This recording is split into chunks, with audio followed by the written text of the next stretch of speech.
Hello everyone, আসসালামু আলাইকুম। সবাইকে আমন্ত্রণ জানাচ্ছি আমাদের নিয়মিত আয়োজন নারী উদ্যোক্তার সাফল্য অনুষ্ঠানে, এবং সাথে আছি আমি হাসিনা আনসার নাহার। প্রিয় দর্শক, প্রতি পর্বে আমাদের স্টুডিওতে একজন নারী উদ্যোক্তা আমন্ত্রিত থাকেন। আজকে আমাদের সাথে আছেন নাদিরা পারভিন। তো দর্শক, চলুন আমরা চলে যাই নাদিরা পারভিনের কাছে। কেমন আছেন আপা? ভালো আছি। আপনাকে অনেক প্রিটি লাগছে, মাশাআল্লাহ। ধন্যবাদ। এবং আপনার যে কালার কম্বিনেশন, মানে কি বলবো, জাস্ট ওয়াও। বোঝাই যাচ্ছে যে আপনি কাপড় নিয়ে কাজ করেন। দর্শক, আমি কিন্তু ধরে ফেলেছি আপু। Thank you very much. কি নিয়ে ব্যস্ততা চলছে আপা? আসলে আমার একটা বুটিক শপ আছে, ওটা নিয়ে ব্যস্ত থাকি ম্যাক্সিমাম টাইমটা। তো ডিজাইনের কাজ করি, তারপর আমার কাস্টমার থাকে। আমাদের তো ফ্যাক্টরি উইথ শোরুম, তো ফ্যাক্টরিতে মাঝে মাঝে সময় দিতে হয়, আবার কাস্টমারকেও সময় দিতে হয়। কারণ কাস্টমারকে সময় না দিলে কাস্টমার পাওয়া যাবে না। রাইট।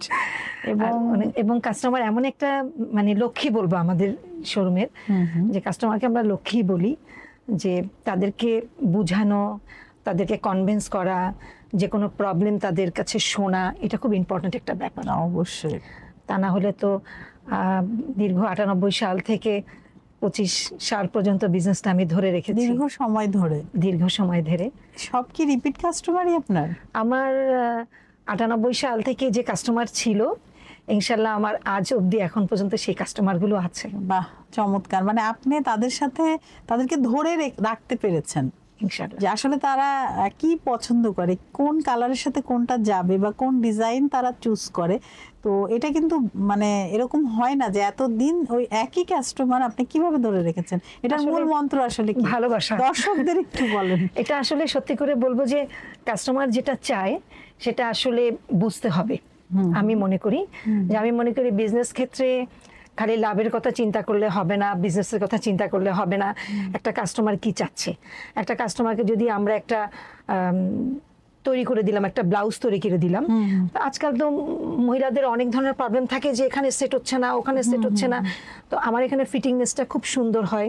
মেয়েদের মেইন চাই হলেও ফিটিংটা সুন্দর, শেপটা সুন্দর করতে হয়, ব্লাউজের কাটিংটা সুন্দর করতে হয়, আজকাল ফ্যাশনেবল জিনিস তৈরি করতে হয়।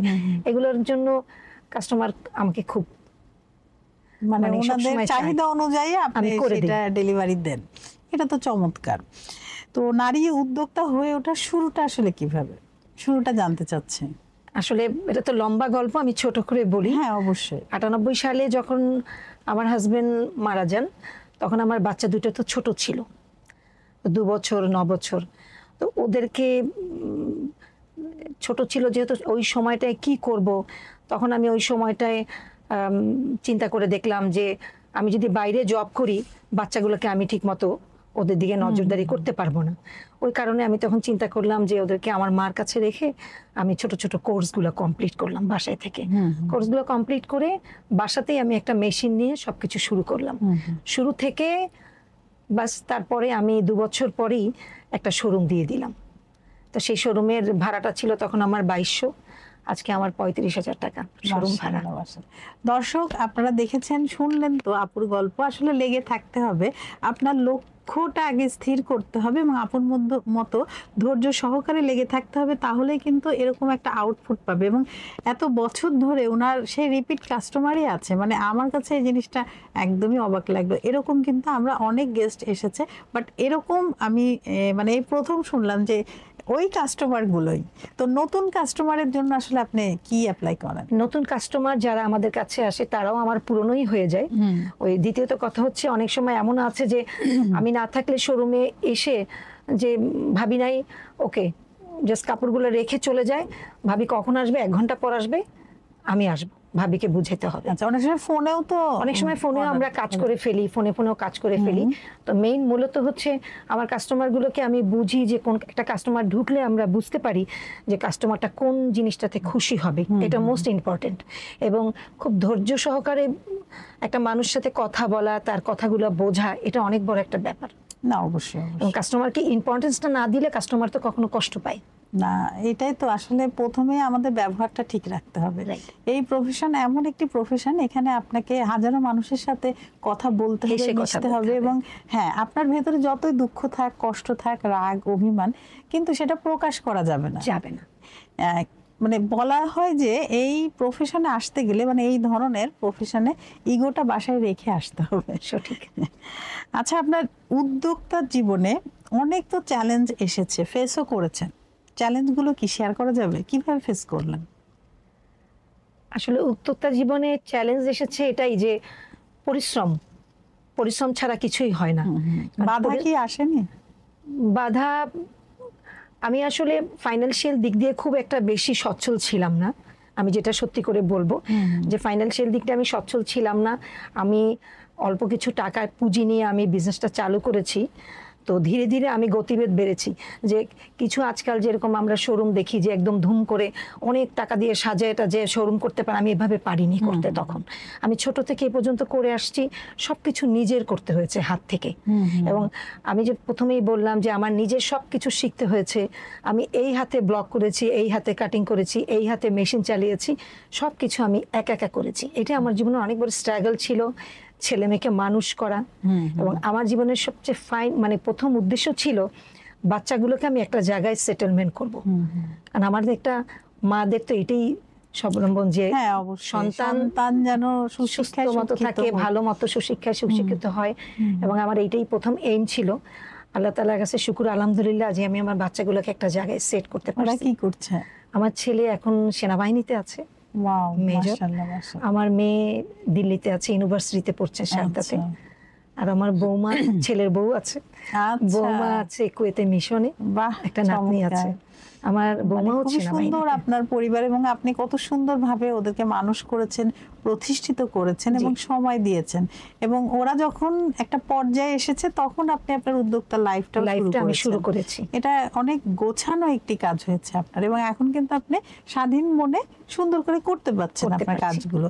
আর ওই সময় যখন বেবিরা ছোট ছিল, ওই সময় করলে এইভাবে হতো না, এবং ওদেরও কিন্তু বেড়ে ওঠা, হ্যাঁ, ওই পরিবেশটা ওইভাবে ওরাও পেত না। ওদেরও একটু এই যে আজ হ্যাঁ, প্রতিটা মায়েরই কিন্তু একটা সময় থাকে বাচ্চাকে দেয়ার, ওই গ্রোথের সময়, ওইটা দিতেই হবে। ওই সময়টা যদি মা পাশে থাকে, সাথে থাকে, মানে বড় করার পেছনে, ওইটার আউটপুট, এই যে আপনার সন্তান যেমন আউটপুট দিয়েছে ঠিক তেমনই কিন্তু হয়। তো এটাও কিন্তু একটা লিসন, দর্শক, আপার কাছ থেকে আমাদের এটা যে জানার এবং শিখারও একটা ব্যাপার আছে। তো আপা, আপনার এই উদ্যোক্তা হয়ে ওঠার পেছনে কার অবদান বেশি, মানে কে অনুপ্রেরণা দিয়েছে? আসলে উদ্যোক্তা হয়ে ওঠার পিছনে অনুপ্রেরণা হচ্ছিল, প্রথমেই বললাম যে বাচ্চাগুলো যখন এত ছোট ছিল তখন ভাবলাম যে বাইরে যদি আমি জবে ঢুকে যেতাম, মেয়েটার বয়স 2 বছর। আর সত্যি কথা বলতে যে বাস্তবতা যেটা, যে আমি যখন একা ছিলাম তখন তো আমার পাশে কেউ ওরকম থাকে না নর্মালি। তখন বাচ্চাটাকে সময় দেওয়া, ছেলেটাকে সময় দেওয়া, ওই সময়টাতে তখন চিন্তা করে দেখলাম যে আমার আসলে ঘরে বসেই আর্ন করব, বাচ্চাদেরকে ভালো মতো টেক কেয়ার করব, এবং যেভাবেই পাই না কেন বাচ্চাগুলোকে একটা পর্যায়ে নিয়ে আসতে হবে। ওই যে আপনার যে মানে স্পিরিটটা, একটা লক্ষ্য ছিল যে আমি এটা করব, আপনি কিন্তু করেছেন। কারণ আমার বাবা মা সবসময় বলতো যে তুমি অনেক কষ্ট করতেছো, পারবা না। আমার মা বলতো সবসময় যে মা বাদ দাও, কিন্তু আমার বাবা সবসময় বলতো যে ও যেভাবে যাচ্ছে সেভাবে যেতে দাও, ও পারবে। বাহ, চমৎকার। বাবা মাই তো শক্তি আসলে, না, অনুপ্রেরণার উৎস। আপনার ভবিষ্যৎ পরিকল্পনা কি, মানে নিজেকে 5 বছর পরে আপনি কোন অবস্থানে দেখতে চাচ্ছেন? আসলে আমি যে শোরুমটা নিয়ে আছি, তো শোরুমটা তো একই জায়গাতেই, এবং আমি বলতে চাচ্ছি আমার 98 সাল থেকে যে শোরুমটা আমি ওখানে নিয়েছি, আমি ওখানেই এখন স্ট্যান্ড বাই আছি। তো আমার ইচ্ছা আছে যে আমি আরো শোরুম বিভিন্ন জায়গাতে, আমি একটু বাইরে, দেশের বাইরে কিছু ইন্টারন্যাশনাল ট্রেড ফেয়ার গুলা করতে চাই বিভিন্ন জায়গাতে। এবং এছাড়া তো আমি দেশের বাইরেও বিভিন্ন কাপড় আমার যায়, যে আমি চাচ্ছি যে আমার বিজনেসটা যেন একটু প্রসার হোক, মানে আন্তর্জাতিক পর্যায়ে একটা ভালো স্বীকৃতি পাই। বুঝতে পেরেছি। তো আপনি যেহেতু এত দূর এসেছেন বুদ্ধিমত্তা, সৃজনশীলতা দিয়ে, আর সামনেও আপনার ভবিষ্যৎ, আমার মনে হয়, দর্শক আপনারা কি বলেন, আপা অবশ্যই আন্তর্জাতিক পর্যায়ে একটা ভালো রিভিউ আনতে পারবে। এবং আমরা আপুকে দেখব বিভিন্ন দেশে, আপু মেলা, সেমিনার, ওয়ার্কশপে মানে অনেক, আচ্ছা আপু, এখন তো অনেক উদ্যোক্তা হচ্ছে, কিন্তু ওয়ার্কশপের যে ব্যাপারটা বা সেমিনারের, এগুলোর কি প্রয়োজন আছে এবং এটা আসলে কতটা অবশ্যই প্রয়োজন গুরুত্বপূর্ণ? আছে। আসলে আমরা যেটা করি, বিজনেস তো যে অনলাইনেও হচ্ছে, আমরা আউটলাইনেও করছি, কিন্তু মেন করছে যে অফলাইনেও বিজনেস করছি, অনলাইনেও করছি। ওই একটাই কথা, যে কাস্টমার বিহেভিয়ারটা যদি ভালো না হয়, কাস্টমার আমার যদি বিজনেসের ধৈর্য শক্তিটা না হয়, এখানে আরো একটা কথা আছে, যে সমস্ত কর্মচারীদেরকে আমরা রেখে দিই বা আমরা যেটা চালাচ্ছি, তাদের সাথে একটা ধৈর্যের ব্যাপার আছে। তাদেরকে ঠিকমতো পেমেন্ট দেওয়া, তাদের ফ্যামিলি লুক আফটার করা, তাদের একটা প্রবলেম শোনা, ওদের প্রবলেমটা যখন আমরা জানতে পারবো, শুনতে পারবো, ওরা তো তখন আমাদের কাজটা সুন্দর মতো করতে পারবে। তা তো অবশ্যই। আচ্ছা, এখন আপনার কাস্টমাররা কেমন, আসলে ওই রিপিট কাস্টমাররা আলহামদুলিল্লাহ। কেমন, মানে ওদের অর্ডার গুলো কেমন, বেশি না না, আমাদের আল্লাহর রহমতে নাকি ওই ফেস্টিভ্যাল গুলোতে, বিশেষ ফেস্টিভ্যাল গুলোতে সবসময় বেশি থাকে। এছাড়া আল্লাহর রহমতে আমাদের মানে অলরাউন্ডার, আমাদের সব সময় একই রকম। আচ্ছা, এটা কিন্তু দেখা যায় না। এবং আর সবচেয়ে বেশি ইন্টারেস্টেড, যে আমি যদি বেশি বসি আমার কাস্টমার আরো বেশি আসে, আমি একটু কম বসলে কাস্টমার একটু কম আসে, এটা তো আমার উপরে ডিপেন্ড করে। তো বাট আমার রেগুলার যেরকম কাস্টমার থাকে, আমার সেরকমই আছে কাস্টমার। আচ্ছা, কাস্টমারের ডিমান্ড পূরণ করতে কি কোনো সমস্যা হয় বা কোনো চ্যালেঞ্জের সম্মুখীন হয়েছেন? না, কাস্টমার চ্যালেঞ্জের সম্মুখীন হইনি, কিন্তু কাস্টমার যেটা আমাদের সবসময় থাকে রেগুলার ওয়াইজ, ওনারা চায় যে ওনার সার্ভিসটা ভালো করে দাও। বা আজকাল তো সত্যি কথা বলতে অনেক ডিজাইন বের হয়েছে, এই যে ইন্টারনেট, নর্মাল পাকিস্তানি ড্রেস দেখেছেন তো, অনেক দামি দামি ড্রেসের এগুলো, তো এগুলো আসলে কাস্টমার অনেক সময় বোঝে না অনেক কিছু, তখন মানে দেখলে মনে করে এটাই বেস্ট, এটাই ট্রেন্ড, এটাই করতে হবে। কিন্তু অনেক সময় বোঝে না, এনে হয়তো বললো যে ভাবে কিচ্ছু বুঝতেছি না, অসুবিধা নাই, যা বোঝার আপনিই বুঝবেন, আপনিই করবেন। ওগুলো আমাদেরকে মাথা খাটাইতে হয়। চ্যালেঞ্জিং আপনার, কারণ সেটা তো অন্য দেশের একটা অন্য রকম স্টাইলের, অন্য অনেক সময় ক্যাটালগ থাকে না, তখন মাথা খাটাইতে হয়। আমার দর্জির সাথে মাথা খাটাইতে, কারিগরের সাথে মাথা খাটাইতে হয়, বুঝাইতে হয়। এগুলোই আসলে বিজনেসটা যত বেশি দেখবো তত বেশি জানবো, এটাই তো নিয়ম। আচ্ছা, এবার চলে যাই আমরা ছোটবেলায়। তো আপনার বেড়ে ওঠা, জন্ম, পড়ালেখা কোথায়? আমি আসলে লেখাপড়া করেছি সিদ্ধেশ্বরী গার্লস স্কুলে। আচ্ছা আচ্ছা। আর আমার তো ইডেনে পড়াশোনা করেছি। তো মেইন হচ্ছে আমি ইন্টারমিডিয়েট পর্যন্ত পড়াশোনা করার পর আমার বিয়েটা খুব আর্লি হয়ে যায়। আচ্ছা, তো আমি বিয়ের পরে চলে গেলাম বগুড়াতে। বগুড়া থেকে এই পোস্টিং লাইফ, তো ছেলে মেয়ে হয়ে গেল। তারপরে আর আমার পড়াশোনার প্রতি আমি আগাতে পারিনি, কারণ আগাবো বলে চিন্তা করলাম যে হাজবেন্ড খুব চেষ্টা করেছে আমাকে, অতিরিক্ত ভালোবাসা যেটা পড়াশোনা হয় না। আচ্ছা, মানে ভাইয়া আপনাকে পুশ করেছে, বাট আপনার ইচ্ছা ছিল না, খালি ভাইয়ার সাথে গল্প মারার ইচ্ছা ছিল না। দর্শক, আচ্ছা, ভাইয়ার সাথে প্রথম পরিচয় কিভাবে? পরিণয়? ওর সাথে আমার প্রথম পরিচয় আমার টেলিফোনে। এটা কত সাল আগে? এটা তো আমার 88 সালে আমার বিয়ে হয়েছে। আচ্ছা, 88 সালে আমার বিয়ে। 88 সালে তো অনেক বড় মোবাইল হয়েছিল, তখন তো মোবাইল ছিল না, টেলিফোনে ছিল। একটা প্রোগ্রামে গিয়েছিলাম, আমাকে দেখেছিল। ও আচ্ছা, আমাকে কল করেছিল, তখন ওইভাবে পরিচয়। আচ্ছা, প্রস্তাবটা কে দেয়, আপনি না ভাইয়া? প্রস্তাবটা ওর বাবা মাকে দিয়ে দেয়, নিয়ে আসে আমাদের বাড়িতে। আর প্রথম ভালোবাসার কথা কে জানায় এবং সেই কথাটা কি ছিল? বিয়ের পরে আসলে জানতে পেরেছে, বিয়ের আগে তো কেউ জানতো না। তো যখন বিয়ে হয়ে গেল তখন জানতে পেরেছে আমাদের ফ্যামিলি। হ্যাঁ, আমি বলছি ভাইয়া যখন আপনাকে ফোনে আপনার সাথে কথা বললো, নিশ্চয়ই প্রেম নিবেদন করেছিল, তো সেই ডায়লগটা কি ছিল? প্রথম ডায়লগ ভাইয়া, প্রথম ডায়লগটা ছিল যে আমি যদি বিয়ে করি তোমাকেই করব। সরাসরি বিয়ে পর্যন্ত চলে গেছে। আপনার উত্তরটা কি ছিল? আমি যখন কিছু বলতে পারিনি, বুঝি রে আসলে, মানে আপনি মানে হচকিয়ে গেছেন, থমকে গেছেন যে এটা আবার কি, হঠাৎ করে বিয়ে। আচ্ছা, তারপর রেগুলার কথা হতো দুজনের?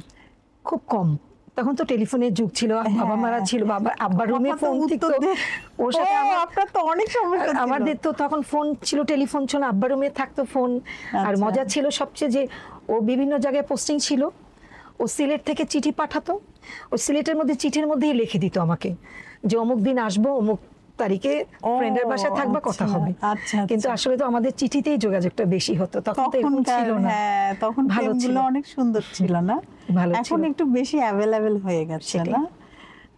ওই যে তারও আগে কবুতরের পায়ে চিঠি বেঁধে দিত, আর ওই দিন একটা কার্টুনে দেখলাম যে এখন যদি কবুতরের পায়ে চিঠি বেঁধে দিত, যে চিঠিটা আবার ফেরত আসবে, তো ওই যে তার প্রেমিক সে কবুতরটা জবাই করে খেয়ে ফেলবে, মানে খেয়ে এইরকম, ফেলবে। মানে বর্তমান যুগের যে অবস্থা।